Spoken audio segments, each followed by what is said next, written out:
Sementara kita akan menyaksikan persembahan daripada pemuda-pemudi yang berbahagia, persembahan drama musikal, tarian dan juga choir. Dipersilakan.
Bagi tepukan sekali lagi untuk Pemuda Pemudi yang sekarang akan menyaksikan ataupun memperdengarkan persembahan daripada warga Mas. Dipersilakan.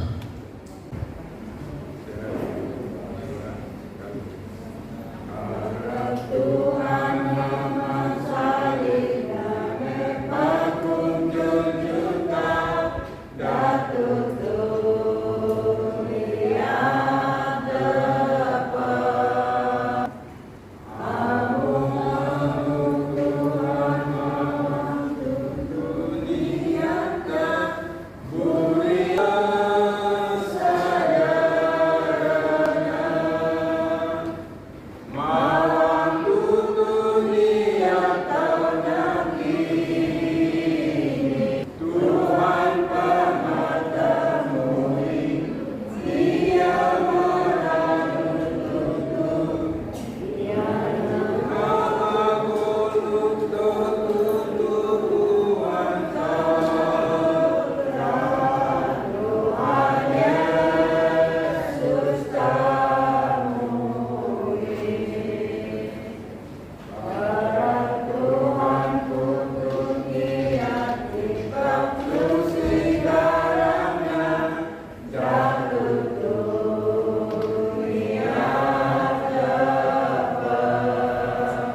Itu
Aku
Karena salibmu, ku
Karena salibmu ku hidup, karena salibmu ku menang.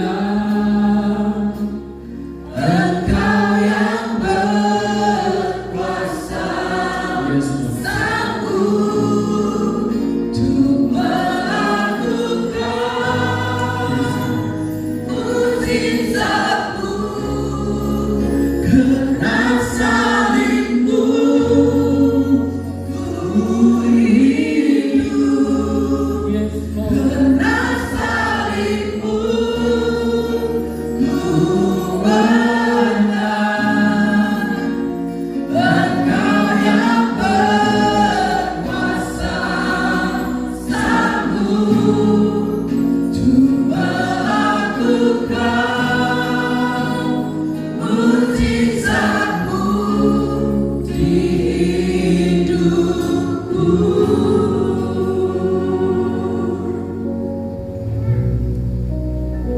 Bapa, tiada kata-kata yang dapat kami ungkapkan selain daripada kami mengucap syukur kepadamu ya Bapa. Pengorbanan-Mu yang ajaib, pengorbanan-Mu di dalam kesetiaan-Mu untuk mengampuni segala dosa kami, tidak dapat kami ungkapkan untuk membalasnya ya Tuhan. Walaupun itu bukan untuk dibalas ya Bapa, tapi kami mau serahkan seluruh hidup kami ini ke dalam tangan-Mu Tuhan. Bapa di sorga, kami rindu ya Tuhan untuk dapat menjadi penyembah-penyembah-Mu yang menyembah di dalam roh kebenaran. Tolong kami Bapa, pada malam hari ini Tuhan, kami tahu bahwa ada kuasa-kuasa yang lain juga turut mengambil bahagian, tapi kami berdoa dalam nama Tuhan Yesus, itu disingkirkan dalam nama Yesus. Tuhan, kami mau berdoa supaya penyembahan kami benar-benar dapat sampai kepadamu ya Tuhan. Puji nama-Mu Tuhan. Oh Lord Jesus, terima kasih. Terima kasih Bapa.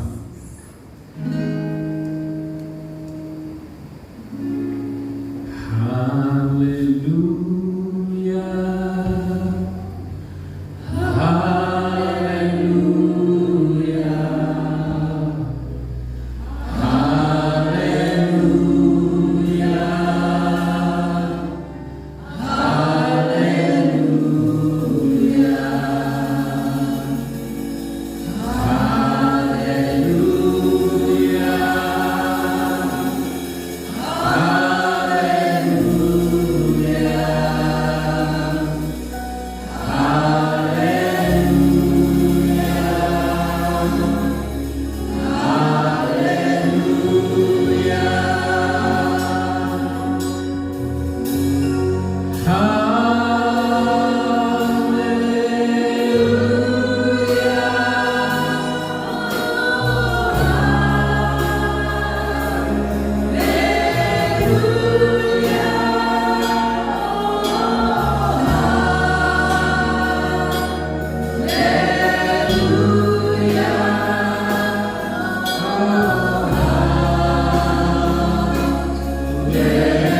Kami serahkan hidup kami, seluruh persekutuan kami pada malam hari ini, agar kami benar-benar dapat menghayati arti pengorbanan Tuhan dalam kehidupan kami.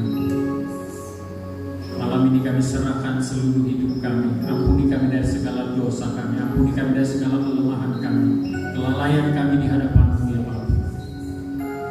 Tuhan, terima kasih. Terima kasih Bapa.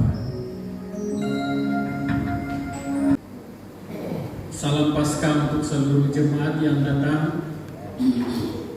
Kita bersyukur karena pada hari ini kita dapat merayakan Paskah yang sebenarnya adalah suatu perayaan yang lebih besar, lebih bermakna dalam kehidupan kita, dalam kehidupan dan dalam sejarah kekristenan, karena adanya pengorbanan Tuhan Yesus, pengorbanan yang luar biasa, pengorbanan yang tidak dapat dilakukan oleh mana-mana orang di dalam dunia ini sebenarnya. Jadi saudara yang dikasih Tuhan, pada malam hari ini kita bersyukur karena kita sudah dilayani oleh para hamba Tuhan yang luar biasa, yang telah memberikan kita ataupun membawa kita ke dalam hadirat Tuhan, dan kita dapat menikmati itu. Sungguh luar biasa, puji Tuhan. Nah, pada malam hari ini saya akan membawa kita membaca satu petikan firman Tuhan yang terdapat di dalam Injil Markus pasal yang ke-15 ayat yang ke-33 sampai ayat yang ke-41. Injil Markus pasal yang ke-15 ayat 33 sampai ayat yang ke-41. Saya akan baca ayat ini. Kalau sudah menemukannya, sila rujuk saja, lihat saja dalam screen yang ada. Tulisan pekat hitam di atas, Yesus mati. Pada jam 12, kegelapan meliputi seluruh daerah itu dan berlangsung sampai jam 3. Dan pada jam 3 berserulah Yesus dengan suara nyaring, Eloi, Eloi, lama sabachthani, yang berarti Allahku, Allahku, mengapa engkau meninggalkan aku? Mendengar itu beberapa orang yang berdiri di situ berkata, lihat yang memanggil Elia. Maka datanglah seorang dengan bunga karang, mencelupkannya ke dalam anggur asam, lalu mencucukkannya pada sebatang bulu dan memberi Yesus minum, serta berkata, baiklah kita tunggu dan melihat apakah Elia datang untuk menurunkan dia. Lalu berserulah Yesus dengan suara nyaring dan menyerahkan nyawanya. Ketika itu tabir bait suci terbelah dua dari atas sampai ke bawah. Waktu kepala pasukan yang berdiri di berhadapan dengan dia melihat matinya demikian, berkatalah ia, sungguh orang ini adalah anak Allah. Ada juga beberapa perempuan yang melihat dari jauh, di antaranya Maria Magdalena, Maria ibu Yakobus muda dan Yoses, serta Salome. Mereka semuanya telah mengikuti Yesus dan melayaninya waktu ia di Galilea, dan ada juga di situ banyak perempuan lain yang telah datang ke Yerusalem bersama-sama dengan Yesus. Dalam merayakan hari Paskah pada tahun ini, kita sudah kesekian kali berada di dalam Paskah yang tidak terlalu bebas. Dan puji Tuhan, hari ini ada sedikit kelonggaran untuk dapat kita bersama-sama menikmati perayaan Paskah. Namun sayangnya, karena banyak lagi ataupun masih terlalu banyak gereja-gereja pada hari ini yang masih sebenarnya membatasi diri ataupun membatasi keberadaan mereka untuk merayakan Paskah, yang sebenarnya adalah suatu perayaan yang lebih besar, yang lebih penting daripada perayaan-perayaan yang lainnya.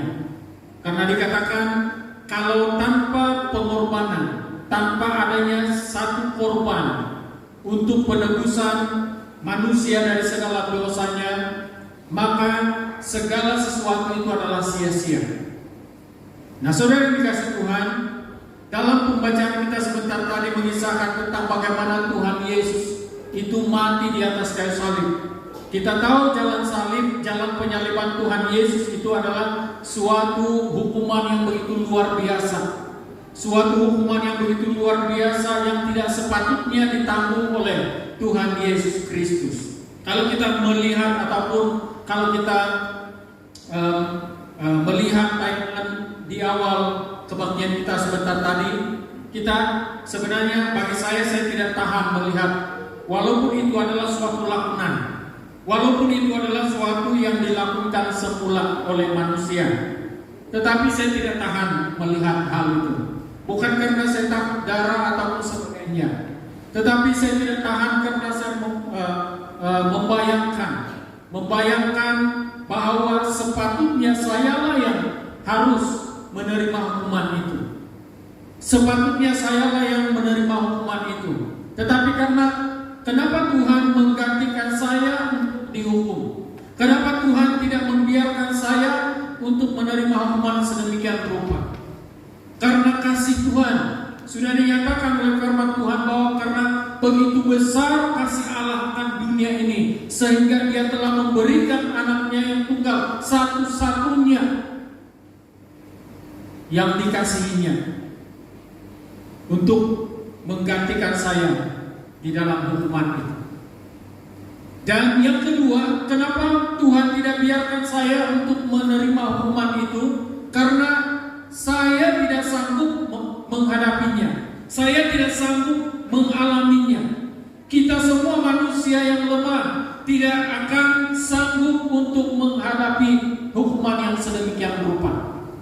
Jangankan hukuman seperti itu, sedang kita menghadapi cabaran-cabaran kecil pun kita sudah tidak sanggup menghadapi cabaran-cabaran yang kecil.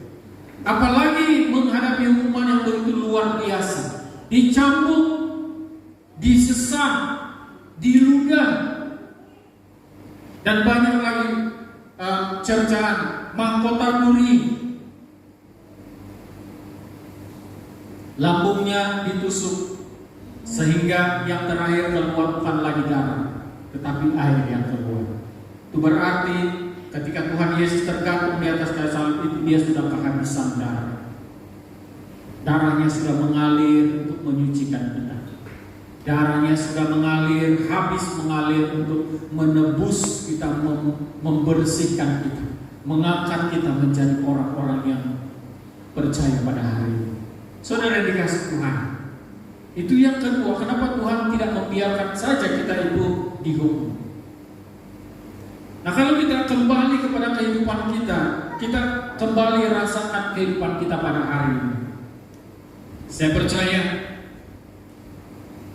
kita tidak akan mampu menghadapi walau sedikit pun daripada hukuman itu sebenarnya.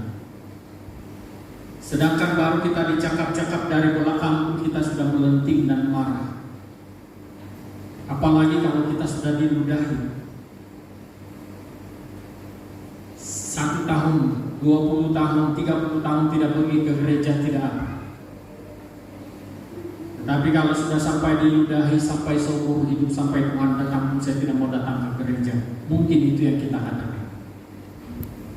Apatah lagi kalau sudah dilukai, sedangkan luka yang tidak kelihatan di dalam hati kita itu pun, itu sudah bertahun-tahun kita boleh simpan itu dan tidak boleh mengampuni orang lain yang melukai hati kita. Apalagi kalau kita dapat melihat luka-luka badan kita yang dikarenakan oleh orang lain. Saudara dikasih Tuhan, kalau menurut apa yang saya baca tentang cambuk yang telah dipakai untuk mencambuk Tuhan Yesus, itu adalah tali 3 lembar, dan setiap tali itu ada 3 mata besi di ujungnya. Dan 3 kali 3 itu berapa?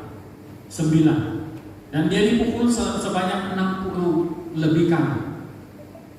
Dan itu ketika besi itu, ujung besi itu hinggap pada tubuh Tuhan Yesus itu akan mencabik kulitnya. Sehingga kalau 9 kali 60 baru 60, 9 kali 60 berapa luka yang ada pada tubuhnya. Itu sudah cukup sakit. Jangankan 9 ataupun jangankan 60 kali. Belum sampai mungkin kita itu cambuk kepada kita sudah teriak dan kita sudah marah-marah. Tapi saudara kasih Tuhan, begitu besar kasih Allah akan dunia ini, begitu besar kasih Allah kepada kita, kepada saya dan saudara, sehingga Dia telah memberikan ganti bagi kita, yaitu Kristus Yesus. Dan kita bersyukur, patut bersyukur pada hari ini. Nah, kita akan belajar dengan satu tema yaitu makna kematian Tuhan Yesus. Di dalam pembacaan kita pada malam hari ini, saya tidak akan berbicara lagi tentang apa yang diperkatakan oleh Tuhan Yesus, bagaimana dia berjalan, bagaimana dia dicambuk, bagaimana dia menghadapi kematian itu sebenarnya. Tetapi ada beberapa perkara yang menarik perhatian saya tentang pembacaan kita pada malam hari ini. Dan juga saya mendengar beberapa khotbah dari pengkhotbah-pengkhotbah yang lain, dan saya tertarik dengan 3 perkara yang kita boleh dapat dalam pembacaan ini pada malam hari ini. Dan ini sangat penting untuk kita terapkan dalam kehidupan kita lakukan selagi masih ada kesempatan. Sebenarnya dalam pembacaan ataupun dalam apa yang Tuhan Yesus lakukan dalam pengorbanannya itu, sebenarnya dia sedang memberi kesempatan kepada kita. Dia telah memberikan kesempatan kepada kita sampai pada hari ini. Kesempatan itu masih ada, dan selagi kesempatan itu masih ada, tolong jangan main-main di hadapan Tuhan. Kesempatan itu masih ada, tetapi jangan dipermainkan kesempatan itu. Saudara dikasih Tuhan, kita melihat dalam ayat yang ke-33, pada jam 12 kegelapan meliputi seluruh daerah itu dan berlangsung sampai jam 3. Berbicara tentang masa. Berbicara tentang masa. Nah, kalau menurut pendeta Yakob Nahuai, Tuhan Yesus, kematian Tuhan Yesus bermakna menjawab kepada kita tentang masa, memberikan jawaban kepada kita tentang masa. Dan saya ambil itu. Saya suka mengkongsikan itu kepada kita semua, bahwa Tuhan Yesus sebenarnya dalam kematian, makna kematian Tuhan Yesus itu mau mengajar kita, mendidik kita, menyatakan kepada kita tentang masa. Bukan saja tentang penggunaan masa yang tepat, tetapi penggunaan hidup ini sebenarnya, penggunaan hidup kita di hadapan Tuhan. Dia berbicara tentang masa. Yang pertama, Tuhan Yesus ataupun dalam kematian Tuhan Yesus, makna kematian Tuhan Yesus menyatakan kepada kita tentang bukan saja keselamatan, tetapi menyadarkan kepada kita tentang pentingnya waktu, pentingnya masa. Dari jam 12 hingga jam 3 petang berlaku sesuatu yang luar biasa, yang ajaib ketika Tuhan Yesus tergantung di atas kayu salib. Dan kita belajar tentang masa, kairos, belajar tentang bagaimana kita dapat mempergunakan waktu yang ada pada kita. Kairos Tuhan, kairos yang diberikan kepada kita, yaitu masa yang tepat, masa yang terbaik, masa yang terindah. Tuhan sudah berikan kepada kita. Itu sebabnya saya katakan kita perlu menghargai kesempatan yang Tuhan sudah berikan kepada kita. Kesempatan ini tidak akan berulang. Kesempatan ini tidak akan berulang. Mungkin perkara-perkara yang kita catat, yang kita tulis, yang kita lukis, yang kita gambarkan itu akan berulang-ulang, tetapi masanya tidak akan berulang. Mungkin masakan boleh saja kita masak berulang-ulang. Begitu kita masak hari ini, sedapnya begitu, esok juga begitu, lusa juga begitu, sampai bila-bila pun begitu. Itu sebabnya masakan istri itu sangat sedap sampai hari ini. Karena itu tidak berubah dan itu sangat memuaskan hati. Tetapi kita perlu tahu masa yang digunakan itu tidak akan berulang. Firman Tuhan katakan, umur kami, kalau kami kuat, kami akan sampai ke 80 tahun. Baru beberapa hari ini saya mengerti kenapa dia utara ataupun menyatakan umur kami adalah 70 tahun dan kalau kami kuat sampai 80 tahun. Dia tidak berbicara tentang kematian. Dia tidak berbicara tentang berakhirlah hidup manusia. Dia tidak berbicara tentang tutup usia. Tetapi dia berbicara tentang waktu. Selagi kamu kuat, kata firman Tuhan, selagi kamu kuat, kamu pergunakan kesempatan itu untuk kemuliaan nama Tuhan. Karena setelah umur kamu limpas ataupun melalui 80 tahun, lebih daripada 80 tahun atau 70 tahun, kita akan mengalami berbagai-bagai penyakit, berbagai-bagai, kalau itu orang yang sakitlah. Tapi puji Tuhan, kalau kita tidak mengalami sakit pun, kita akan mengalami kelemahan tubuh. Kita tidak akan dapat sama seperti pemuda-pemudi yang bersorak-sorai melompat-lompat dalam pujian penyembahan lagi. Kita mungkin ngidik ticup kita tidak dapat. Kita mungkin bertepuk tangan pun sudah tidak kena, sudah tepuk tangannya, tidak kuat sudah. Itu namanya kelemahan. Kita akan dimama usia, dan kelemahan itu akan berlaku dalam kehidupan kita, sehingga kelemahan itu kadang-kadang membawa kita kepada hati yang menggerutu. Kenapa sudah saya ini begini? Kenapa sudah saya ini banyak sakit, lutut sakit, pinggang sakit, segala-galanya sakit. Tetapi kita perlu ingat, Tuhan sudah sadarkan ataupun menyadarkan kita bahwa kita perlu menyadari tentang waktu yang ada pada kita. Selagi masih muda, selagi masih ada kekuatan, pergunakan waktu yang ada. Tuhan yang kita sembah, Tuhan yang telah berkorban di atas bukit Golgota itu adalah Tuhan di atas waktu. Tuhan yang menguasai masa, bukan Dia yang dikuasai oleh masa. Kalau kita melihat pembacaan tadi betapa luar biasanya, ketika Tuhan Yesus tergantung dalam jam 12 hingga jam 3 petang, Dia berada di atas kayu salib, sedang tergantung dan bertaruh nyawa di sana. Kita lihat kegelapan menguasai, Dia katakan di sana. Berarti alam raya pun respect dan menghormati sebenarnya Tuhan Yesus, karena Dia adalah Tuhan.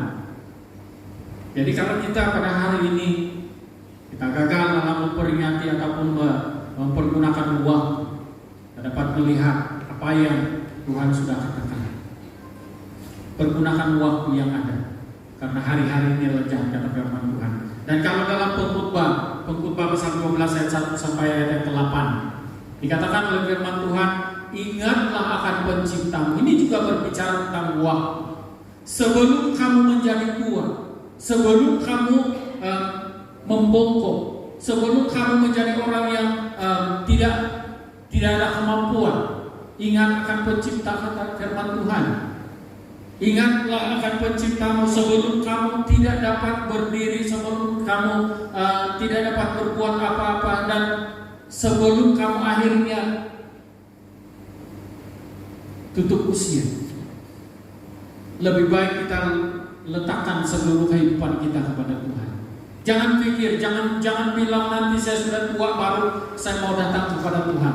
Saya masih muda, saya masih mau mengecapi dunia ini. Sebenarnya apabila kita masih muda, waktu kita masih muda dan kita mau mengecapi dunia ini, Anda salah. Anda salah karena mau mengecapi dunia ini di luar Kristus. Anda tidak akan mengecapi dunia semau-maunya. Tetapi bila kita di dalam Kristus, kita akan dapat menikmati dunia ini dengan lebih baik lagi, lebih indah lagi, bersama-sama dengan Tuhan. Kenapa? Kita mengalami dunia ini ataupun mengecapi dunia ini bersama dengan penciptanya, yaitu Tuhan Yesus sendiri.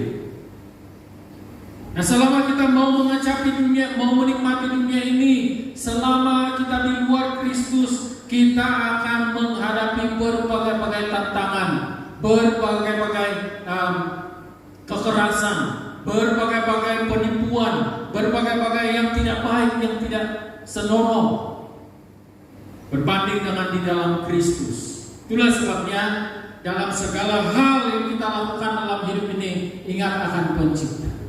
Dalam usiamu yang masih muda, ingat akan pencipta. Dalam usiamu yang setengah umur, setengah abad, ingat akan pencipta. Dalam usiamu yang sudah di warga emas, ingat akan pencipta. Ini semua berbicara tentang waktu. Waktu yang Tuhan berikan, kesempatan yang Tuhan berikan kepada kita. Saudara yang dikasih Tuhan, ini sebenarnya kalau kita dalami, inilah makna kematian Tuhan Yesus. Dia memberikan kita waktu, Dia memberikan kita kesempatan. Yang kedua, makna kematian Tuhan Yesus. Dalam pembacaan kita sebentar tadi, kita melihat tabir bait Allah itu terbelah dari atas sampai ke bawah. Dia tidak katakan dari bawah sampai ke atas. Sebab tabir bait Allah itu adalah suatu tabir yang besar, yang tinggi, dan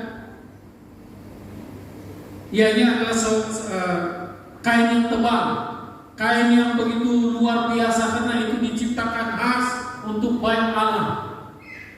Lalu kalau dia koyak ataupun terbelah dari bawah, mungkin itu pekerjaan manusia.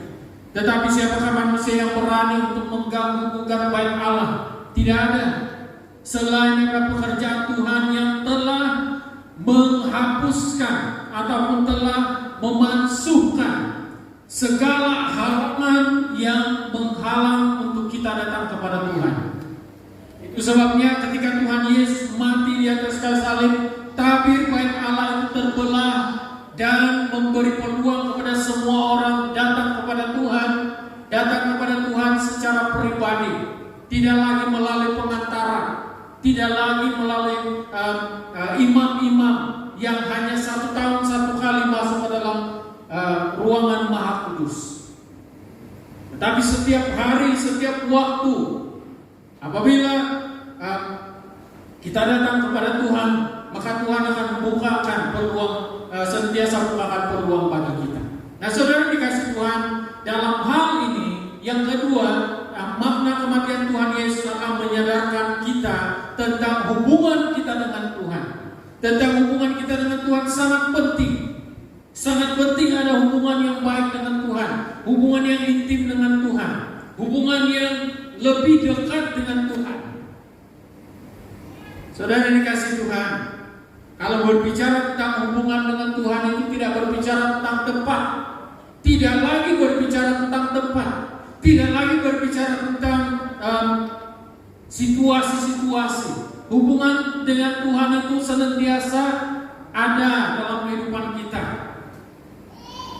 Ada seorang yang mengatakan kepada saya, bertanya, dia katakan, "Pastor, kenapa doa-doa yang kami doakan selama beberapa tahun ini belum ada tanda-tanda jawaban?" Saya tidak mau jawab lagi dengan jawaban yang mengatakan ada 3 jawaban Tuhan. Ya, tidak, dan tunggu dulu. Saya tidak mau mengatakan itu lagi sebab itu terlalu umum.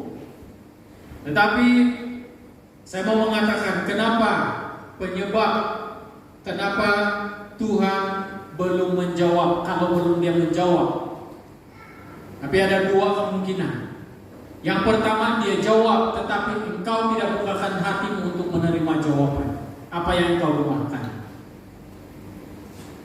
Ya, selalunya orang bila dia berdoa, Tuhan berikan saya ini, berikan saya ini, berikan saya ini. Tetapi bila Tuhan berikan jawabannya untuk kita, untuk orang yang berdoa itu, dia sendiri tutup hatinya. Tuhan terlalu lambat. Sedangkan Tuhan itu tidak pernah terlambat. Dan yang kedua, jawaban Tuhan ialah kamu tidak perlu kami. Jadi Tuhan tidak mau jawab dengan sembarangan. Nah, ini menyadarkan kita tentang hubungan kita dengan Tuhan. Bagaimana hubungan kita dengan Tuhan selama ini?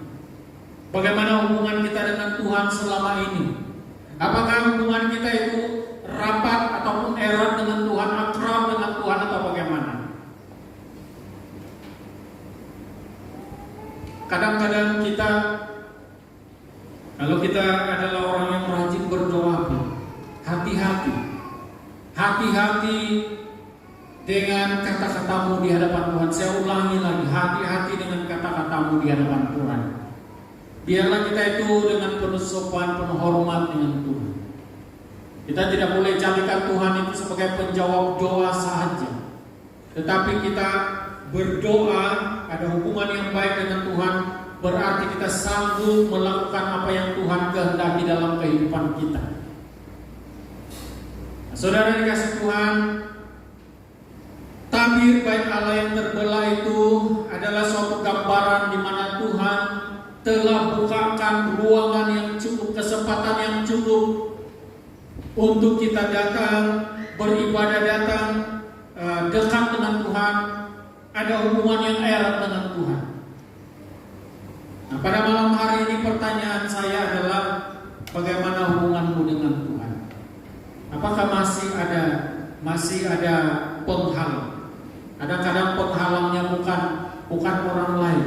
Engkau sendiri yang menjadi penghalangmu dalam hubunganmu dengan Tuhan. Engkau sendiri yang menutup tirai ataupun menutup tabir dalam kehidupanmu, sehingga engkau hanya suka berbicara kepada Tuhan jauh-jauh. Tuhan, tolong saya, tetapi hati kita tutup. Tuhan, tolong saya, tetapi kita tidak mengusahakan apa yang kita doakan di hadapan Tuhan. Ini sesuatu yang selalu berlaku dalam kehidupan kita. Jadi saudara dikasih Tuhan, tantangannya di sini. Yang pertama tadi, mari kita hargai waktu yang Tuhan sudah berikan buat kita. Mari kita hargai waktu yang Tuhan sudah berikan kepada kita. Di dalam pengorbanan Tuhan Yesus, Dia telah berikan gambaran itu. Di dalam pengorbanan Tuhan Yesus, kalau kita lihat sebentar tadi, dalam gambar ataupun dalam film tadi, ketika Dia ditangkap, Dia diam. Ketika murid-muridnya tidak setia menunggu ataupun bersama-sama dengan Dia dalam doa, Dia tetap diam. Dan ketika Dia dikhianati, dijual, Dia tetap diam. Ketika Dia disesat, Dia tetap diam. Ketika Dia disangkali oleh muridnya sendiri, Dia tetap diam. Apa semua itu? Itu menyatakan kepada kita tentang waktu, masa. Tuhan tetap diam, Dia tidak terus menghukum. Dia tidak katakan kepada muridnya yang menyangkal Dia. Nah, kan saya sudah bagi tahu kan. Dia tidak katakan itu. Dia hanya melirik dia melihat murid ini, dan murid ini sendiri merasakan. Jangan tunggu sampai Tuhan lakukan yang seperti itu dalam kehidupan kita. Mari kita hargai masa yang ada. Selagi kita masih kuat, masih hidup pada hari ini, hargai masa yang ada. Yang kedua yang perlu kita lakukan adalah hubungan dengan Tuhan. Apakah hubungan kita dengan Tuhan itu sekarang ini sangat baik, amat baik, ataupun suam-suam buku, suam-suam?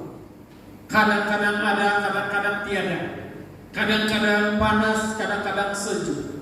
Firman Tuhan katakan dalam Wahyu, alangkah baiknya kalau kamu adalah orang, ataupun kamu panas, ataupun alangkah baiknya kamu bagus lagi kamu sejuk, daripada kamu suam-suam.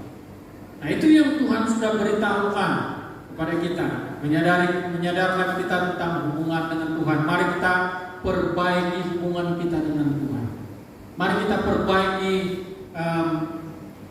mungkin doa kita perlu perbaiki, mungkin penyerahan kita perlu kita perbaiki, mungkin tahun ini merupakan kesempatan untuk kita lebih berserah kepada Tuhan.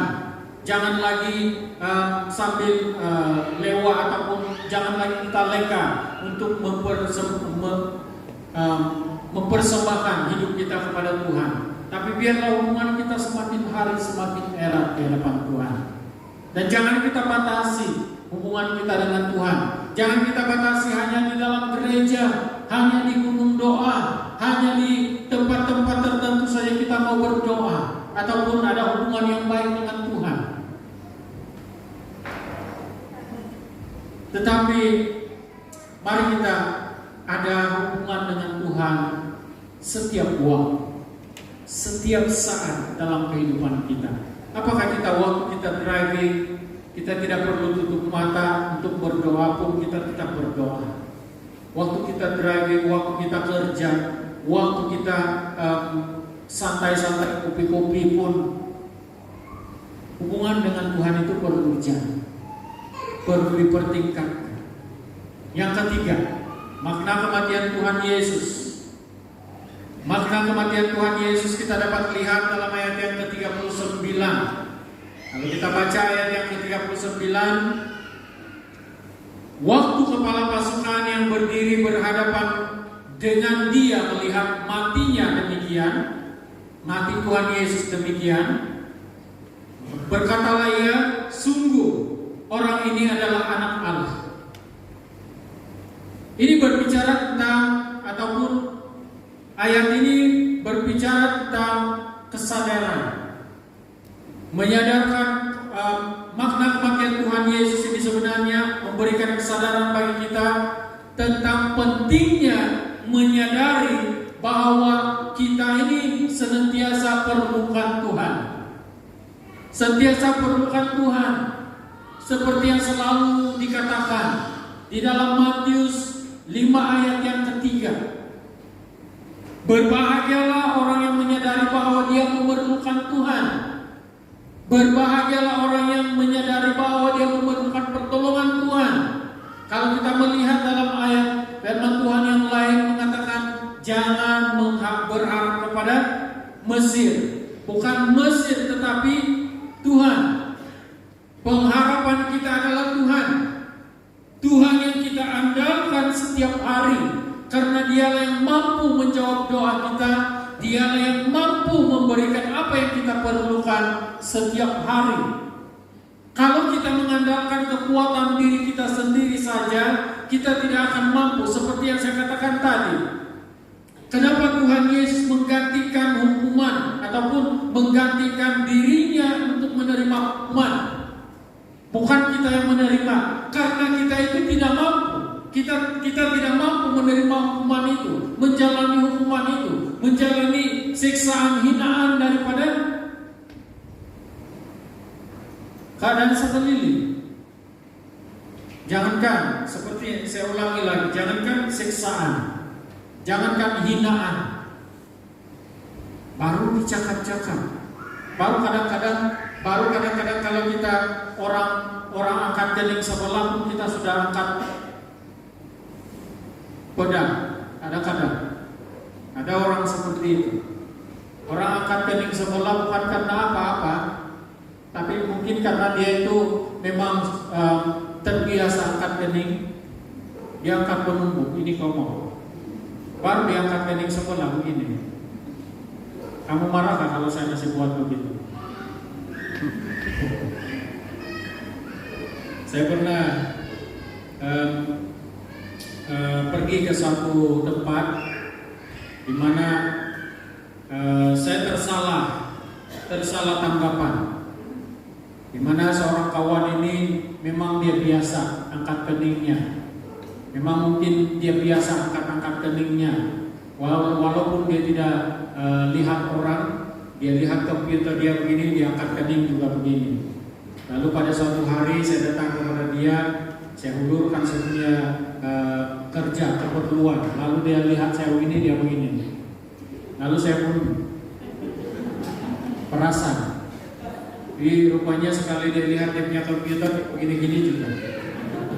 Itu salah tangkap.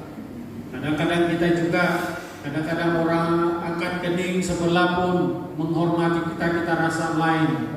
Oh, dia ini sedang mengata-ngata saya. Kadang-kadang kita lewat di depan rumah orang, kita dengar orang akan ketawa terbahak-bahak, kita sudah menanggapi bahwa oh sayalah yang diketawakan ini. Nah ini tanggapan yang salah. Jadi saudara yang dikasih Tuhan, kita kalau kita melihat pembacaan sebentar tadi dalam ayat yang ke-39, kita dapat melihat bahwa Tuhan sebenarnya dalam kematian Tuhan Yesus itu, dalam sejarah kematian Tuhan Yesus itu ada perkara-perkara yang sebenarnya pengajaran-pengajaran yang perlu kita lihat di sana. di mana kepala pasukan yang telah menyalibkan dia itu menyadari bahwa rupanya dia ini benar-benar anak Allah. Dia sadar, akhirnya dia sadar. Tapi apakah daya, Tuhan Yesus sudah terpaku di salib dan sudah mati di sana. Nah, pada waktu dia membuat pengakuan itu, maka dia menyadari sebenarnya bahwa dia sepatutnya memerlukan Tuhan. Perlukan Tuhan dalam kehidupan dia. Jadi saudara yang dikasih Tuhan, hari demi hari dalam kehidupan kita ini, kita perlukan Tuhan. Jangan abaikan ini. Kita perlukan Tuhan. Kalau engkau menyadari bahwa engkau memerlukan Tuhan, maka datanglah kepada Tuhan. Berserahlah kepada Tuhan. Kalau engkau menyadari bahwa engkau tidak mampu menghadapi segala sesuatu, tantangan, cobaan, cabaran yang ada pada dalam kehidupanmu, datang kepada Tuhan. Karena Tuhan yang mampu menghadapi semuanya itu, memberikan kemampuan kepadamu. Karena Tuhan yang akan memenangkanmu, Tuhan yang akan memberikan kekuatan kepadamu. Itulah sebabnya Paulus ketika dia mengatakan segala perkara dapat kutanggung di dalam Dia, karena dia merasa bahwa dia tidak mampu menghadapi cabaran-cabaran hidupnya. Dia merasa bahwa dia sangat lemah. Dia tidak mampu untuk mengendalikan perasaannya. Dia tidak mampu mengendalikan pikirannya.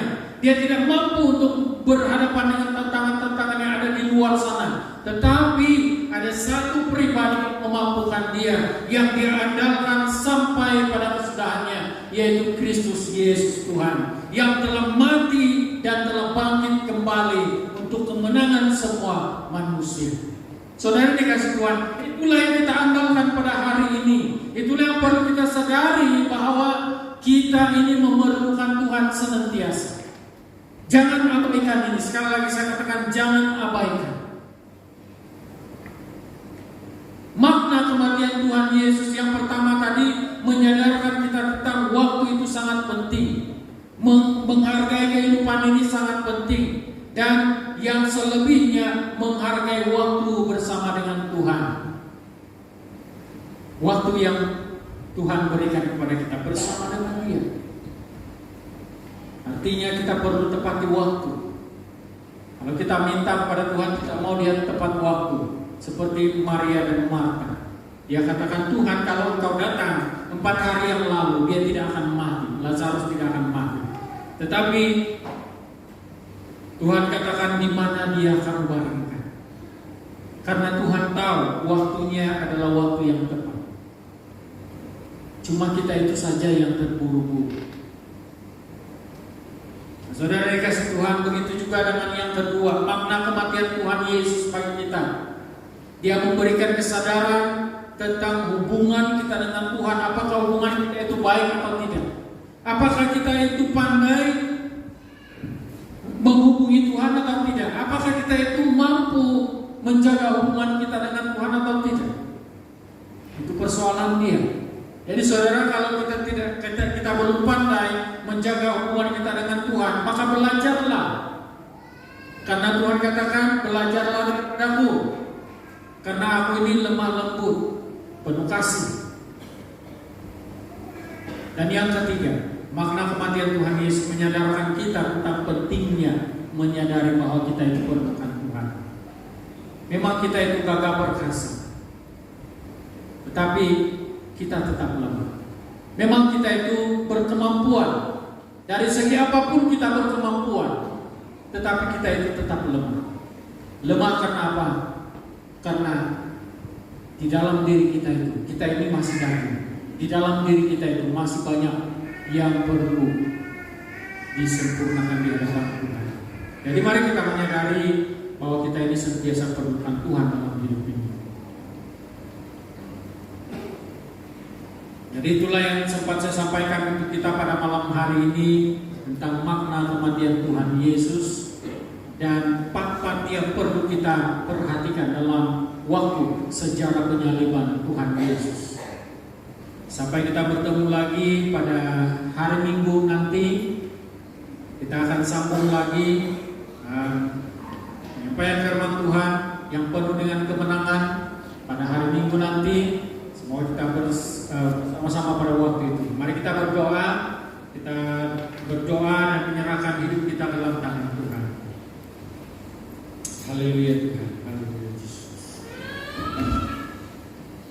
Bapa di sorga, kami bersyukur kalau pada malam hari ini kami dapat bersama-sama mendengarkan sabda firman Tuhan dibacakan untuk kami memperingatkan tentang kematian dan apa yang Tuhan sudah lakukan dalam kehidupan kami ya Bapa.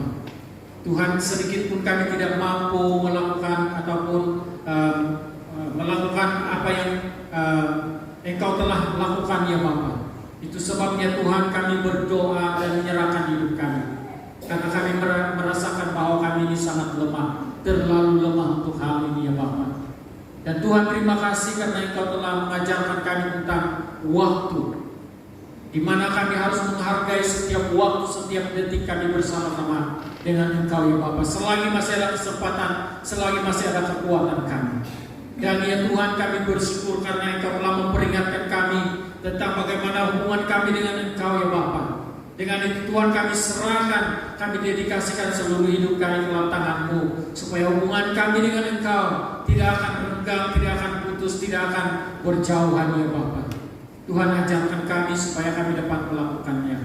Begitu juga Tuhan, kami bersyukur kalau pada malam hari ini Tuhan memberi kesadaran kepada kami betapa pentingnya kami menyadari bahwa kami memerlukan Engkau ya Bapa, karena kami tidak mampu ya Tuhan.